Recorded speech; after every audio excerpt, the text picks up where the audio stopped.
What you see behind me is a madman trying to cause a fire. We're going to try and cook a DC-Hub.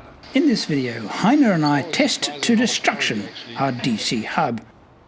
Cool! It's on fire! Maybe we'll succeed this time.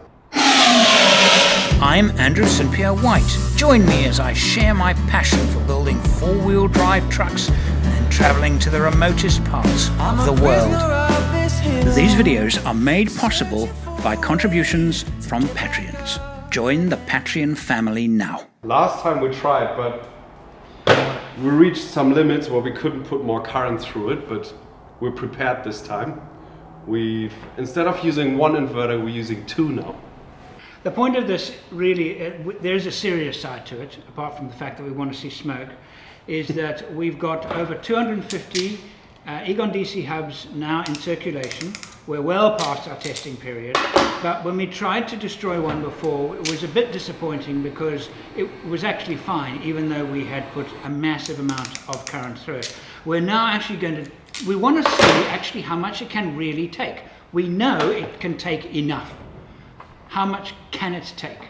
The EGON DC-Hub is a unique device that Heiner and I developed back in 2019. It greatly simplifies DC installations by replacing many components. This should look familiar to you. Nullifying the need for a bus bar, crimps and heat shrink, while significantly reducing voltage drop and simplifying workshop installation and diagnostics when compared to a traditional DC installation. So we've got a 2 kilowatt inverter times 2, and we have that to disconnect the battery in an emergency, and a fire extinguisher behind us just in case. We should be wearing white things like Mythbusters. Yeah. The cables that we're using to hook up the inverters are way too small for what we do. We are aware of that. The only reason we're doing that is because we are limited with the connection terminal size on the DC-Hub.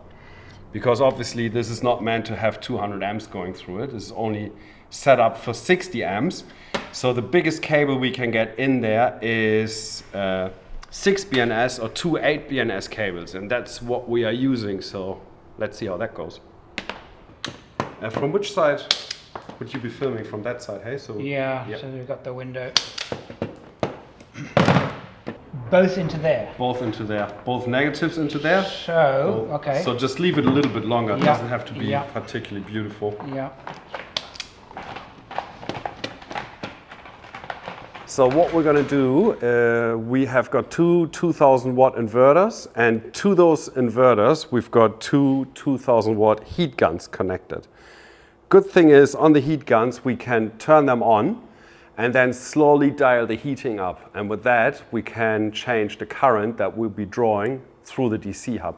And we're going to take it step by step. Last time we left it at 140 amps. We couldn't go any higher for a longer period of time. So I think we start with 150. And we're going to be using half and half the power out of the inverters and see how long we can keep going. I hope we get 200 amps, but let's see. So instead of a fuse, we'll just be using a copper link here because we can't get a fuse big enough. And to reduce the voltage drop on the surface, we're just going to solder this into the fuse holder with a big 300 watt soldering iron.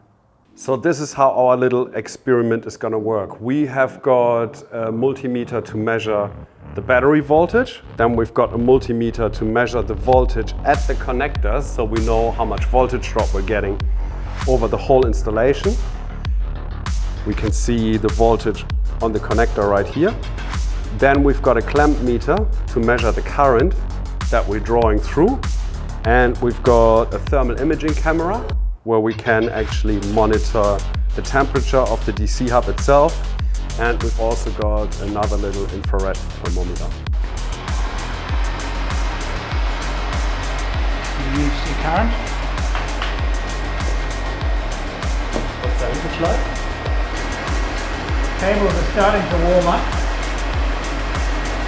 You see how the cables are starting to warm? Oh yeah, a lot actually. Okay, quite a lot. As you would expect them to. Yeah. They're warm to the touch? No? No. 82 degrees. And we are fluctuating at around 150 amps. It's going from 140 to 170.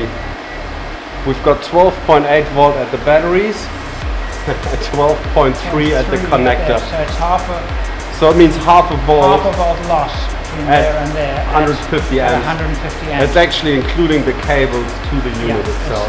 Not very much. And that is also including that little connector there. Yeah, don't touch it. No, probably not. I think. Not yet, but that's about to get very, very hot. Yes. It's a couple of minutes later and we are past 120 degrees on that little connection strip. so on that connection strip there, which is going to get hot. Our fuse itself is warming up. Fuse, I mean the bridge. That's at 100 degrees. The rest of the board is looking okay. You can see the ground connections on the board. You can see where the current is flowing with thermal imaging. The big connector is Quite cool.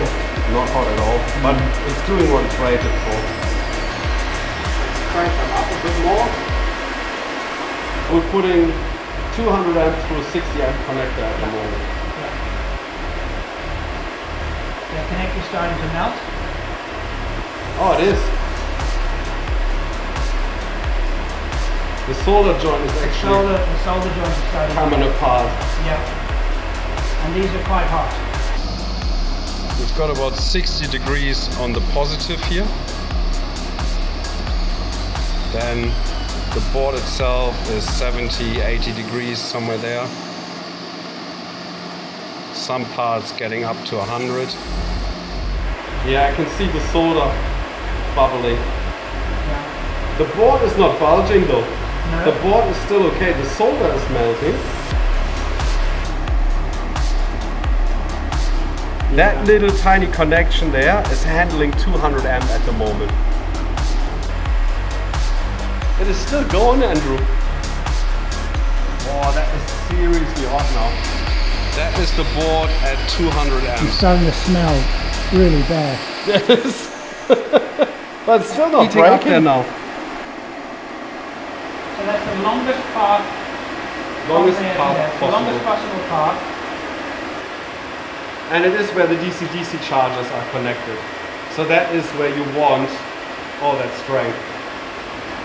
It's almost 3 times Yes, that, the yeah. rated It is time. over 3 times. Over 3 times the rated time. So we are So it putting, would be 180 if it was 3 times, so Yeah. it's 200 amps. I mean, I wouldn't say that is okay anymore. I think it's not sellable anymore after no, this. it's broken. But it is still going. Well done, you've succeeded in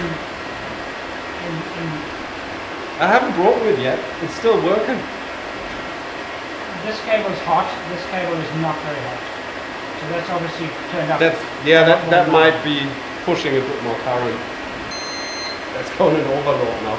That's proof. So now, do we try those two? Yes, let's do it. I'll turn these off. Ah! It just did it. That was it. What was the crack? The crack was actually... The cut.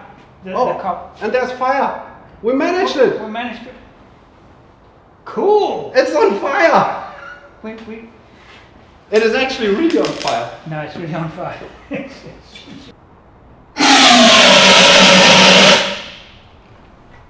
All right, so 200 amp is enough to kill it. No. I'm not concerned putting 80 amp through that connector for a long period of time.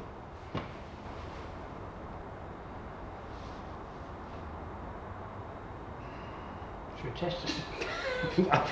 I mean, that is, So, I mean, 80 amp is honestly, nothing. It's almost, yeah. I know, 80 amps is nothing. How long did that take to destroy that now? That was 20 minutes? I'm not even quite sure. 15, 20 minutes? I think it did at least 5 minutes at 200 amps. Yeah. In total, probably we were 15 minutes. Okay. Oh, hold on a sec. It's 13.4 It's volts. still got voltage there. It's not, it hasn't broken. It's still connected. I think I can turn it back on. Did the voltage break down? No. Obviously they have turned off. These turned off. I can turn it back on. The inverters turned themselves off. Yeah, because I think it went open circuit for a bit, but we're still getting voltage, which means not broken. It was on fire and it still works. It's still working. What have we done, Andrew? This fixes itself. I don't even know how I built that. Well, that is going again. We might be able to, this is so strong, we might be able to sell them to the International Space Station. Yeah. Rip out all the wiring, just put DC hubs in, problem solved. Problem sorted. Yeah, that would have just gone open circuit again. So it is broken. Yeah. But it might still be okay for 40 amps from now on. Okay, but I call that mission accomplished. Okay. We did break that. We did make a fire and we needed the fire extinguisher. Yeah. Okay. That's what it's for. Let's try these two. I want to try these two. With a 100 amp fuse in there each. Okay. Okay, let's test these two connectors because I think they can handle a lot more than the 50 amps that we rated them to. So we've got 200 amp fuses and we're going to run one up at 100 amps and the next one up at 100 amps. Exactly. And check temperatures. And want to see how long we can keep doing that. Okay. While this looked like a lot of fun, there was a serious purpose to it. We wanted to upgrade the 50 amp connectors to a higher quality 80 amp connector for version 2 of the DC-Hub. So that will give us a total draw now of about 170 amps roughly. 12.28, 12.74. Voltage drop at the moment is about half a volt again, which is quite acceptable. This proved to us that the board could easily handle the additional current. Is that maximum? That's maximum. Let's keep it at that. 80 amps, I want to see 80 amps and see how long that goes. Alright, just leave that running. Be careful that we don't melt anything with it. I'll turn the other one on as well. And the second test will be made more challenging because we're going to use the same damaged board. Cool. So actually this is more of a serious test. Yeah. Because we want to know if those two can take 80 amp over a long period of time, both running simultaneously. Yes. Have you got a timer? Because 150 amps is what the whole board is rated to. If we draw more current through it, the main input fuse would eventually blow. There is heat on these cables, but it's not hot, it's just warm. Slightly warm. But that hasn't changed. It got to that temperature and just and it stayed stable. Yeah. It stayed stable. It's not getting any hotter. No, it's equalizing. And we are over the limit for the unit at the moment. It's between 155 to 160 amps. Yeah. I would call this a very unlikely event for the DC-Hub. Well, it's coping all right. I think we've established how much one of these connectors can handle. Yeah. I think about 150 is maxed out, yes. Yeah. The cables are getting a bit warm too. But they're not hot. No. And the solder joints aren't loose yet, so it's not that hot that the solder is melting. Yeah. It's definitely a far way away from catching fire. And it's not harming the board at all. The board is getting warm, but it's not harming the board. The board can get warm, that doesn't matter. We've seen it can get a lot hotter before something seriously goes wrong. Yeah. The EGON DC-Hub version 2.0 is now available, and we can send out internationally. So no matter where in the world you live, you can order one right now.